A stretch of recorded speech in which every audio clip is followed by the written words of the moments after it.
Paz e bem, meus irmãos, minhas irmãs. Estamos na quinta-feira da terceira semana do tempo comum, dia 29 de janeiro. Hoje o nosso evangelho é retirado do livro de Marcos, capítulo 4, versículos de 21 a 25.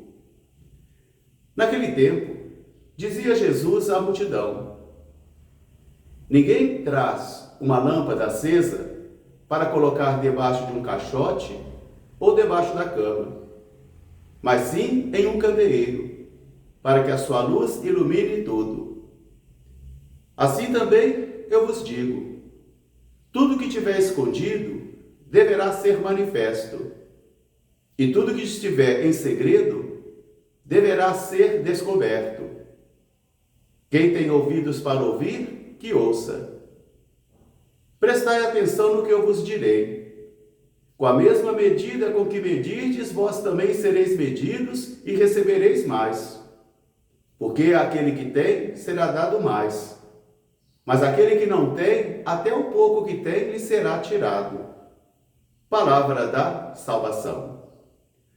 Meus irmãos, minhas irmãs, novamente a liturgia nos oferece a mesa da palavra. Porque em nossa Santa Missa, o nosso culto oficial, nós devemos nos alimentar de duas mesas. A mesa da palavra de Deus, porque o homem não vive somente de pão, mas também da palavra que sai da boca de Deus, e também a mesa da Eucaristia. De tal modo que se vocês colocassem as duas em uma balança, as duas têm o mesmo peso, as duas têm a mesma importância, porque nós devemos nos alimentar da palavra e também devemos nos alimentar do pão. A primeira leitura de hoje nós temos uma belíssima oração do rei Davi, no livro do profeta Samuel, onde Davi está louvando e agradecendo a Deus por toda a sua bondade, toda a sua misericórdia. E também ele manifesta um espírito de gratidão. Às vezes nós precisamos desenvolver em nós este espírito, este sentimento de gratidão. Nem todos conseguem desenvolver este espírito de gratidão porque pensam que os outros são obrigados a satisfazer as nossas necessidades. Aqui nós vemos um Davi, então, reconhecendo o senhorio e a onipotência de Deus, o senhorio dele em sua vida e em seu reino. Por isso ele louva e agradece a Deus a sua eleição como rei de Israel e também a predileção por sua casa. Um grande hino de louvor e de adoração a Deus é realizado por Davi nesta manhã para nos ensinar que também nós devemos desenvolver em nossa vida a oração de louvor e de adoração. Porque a única oração que nós fazemos muito em nossas vidas é a oração de petição. A gente vive pedindo o tempo todo, agradecemos um pouquinho, agora louvar e adorar quase não fazemos. Davi hoje nesta manhã, então, com o coração cheio de gratidão a Deus, ele eleva ao Pai, eleva ao Senhor o seu hino de louvor, de adoração e de gratidão, porque Deus o reconheceu como rei de Israel, o elegeu como rei de Israel e teve predileção pela sua casa e prometeu preservar o seu reino, proteger o seu reino e lhe conceder um descanso eterno.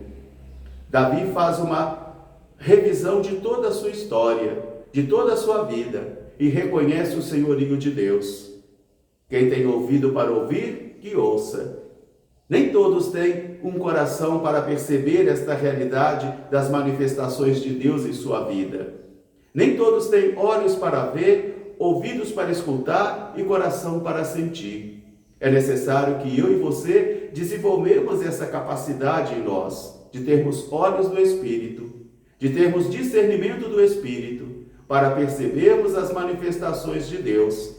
Desde o Evangelho de ontem, Jesus começa a dizer: quem tem ouvidos para ouvir, que ouça. Quem tem ouvidos para ouvir, que ouça. Porque nem todos, mesmo sendo batizados, mesmo tendo feito a primeira Eucaristia, mesmo tendo sido confirmados, nem todos se tornam cristãos. Se tornam sim por tradição, se tornam ritualmente, agora na conduta da vida, isso não. Porque isso aí nasce do encontro pessoal com o Senhor. Isso não depende somente de mim e de você, mas é o Senhor que se manifesta. Então agora vem Jesus dizendo que aquele que encontrou-se com o Senhor, aquele que foi tocado pelo Senhor, não pode levar a mesma vida, não deve ter a mesma conduta.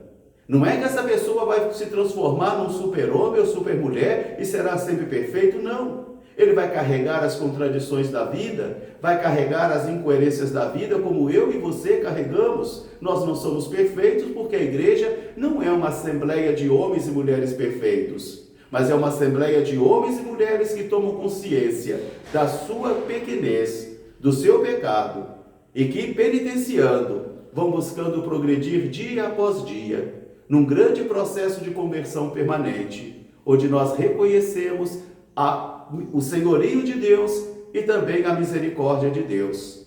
Então Jesus começa a dizer: ninguém traz uma lâmpada acesa para colocar debaixo de um caixote ou debaixo da cama, mas sim num candeeiro, para que a luz brilhe. Nós não podemos esquecer que Jesus vai dizer aos seus discípulos que a vossa luz brilhe, para que todos aqueles que vejam as vossas ações louvem o vosso Pai que está no céu. Porque o irmão testemunho, ou como dizia São Francisco, o Frei testemunho, é o melhor pregador que tem, e jamais será substituído por técnicas, jamais. O Frei testemunho é o melhor pregador que existe, onde as pessoas às vezes não querem que eu e você falemos de Deus, mas elas querem que nós mostremos Deus. Mostremos Deus com a nossa conduta, com os nossos valores, com o nosso modo de viver. Então aqui está o sentido da parábola de hoje. Ninguém traz uma lâmpada acesa para colocar debaixo de um caixote ou debaixo da cama, mas sim num candeeiro, para que ela ilumine tudo. Porque a vida do cristão deve iluminar, que a vossa luz brilhe. Vós sois a luz do mundo, vós sois o sal da terra. Quer dizer, a sua conduta deve iluminar e mostrar a presença de Deus. E a sua conduta deve também dar sabor e deve proteger, como o sal dá sabor e protege. Jesus vai dizer então, aquilo que está escondido deve ser manifesto, quer dizer, os valores do reino, a mensagem do reino, a boa nova do reino que antes estava escondida, ela deve ser manifesta, e somos nós cristãos que vamos manifestar isso com a nossa conduta, com os nossos valores e com a nossa vida, de tal modo que todas as vezes que eu e você nos deixamos guiar pela contradição e pela incoerência, nós ofuscamos o brilho do Evangelho. Então Jesus vai dizer, ninguém traz uma lâmpada acesa para colocar debaixo de um caixote ou debaixo da cama, mas sim no candeeiro, para que ela brilhe.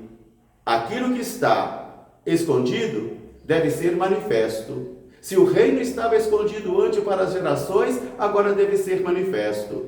Aquilo que estava em segredo deve ser então descoberto. Quer dizer, os segredos do reino, o segredo dos mistérios do reino deve ser agora descoberto por aqueles e aquelas que têm olhos do Espírito. Quem tem ouvido, que ouça, diz Jesus. Quem tem ouvido, que ouça. E agora ele vai chamar a nossa atenção. Preste atenção. Porque com a mesma medida com que medirdes, vocês também serão medidos. E ganharão ainda mais. Pois aquele que tem, será dado mais. Mas aquele que não tem, até o pouco que tem, lhe será retirado. Aquele que tem pouca fé e que investe nela, busca progredir, terá ainda mais. Mas aquele que tem pouca e que não investe nada e vive acomodado, até o pouco que tem lhe será retirado. Que esta palavra seja para mim e para você uma grande advertência nesta manhã. E que a gente não use somente um discurso moralizante sobre ela, né? Não é um discurso moralizante. O que está escondido é o reino. O que está em segredo são os valores do reino. E, possuídos por esses valores, introjetando esses valores em nossas vidas, nós devemos ser lâmpadas em um candeeiro para iluminar a realidade onde nós estamos. Um grande fraterno abraço para todos, paz e bem. Até amanhã, se Deus quiser. São Francisco de Assis, rogai por nós. Paz e bem.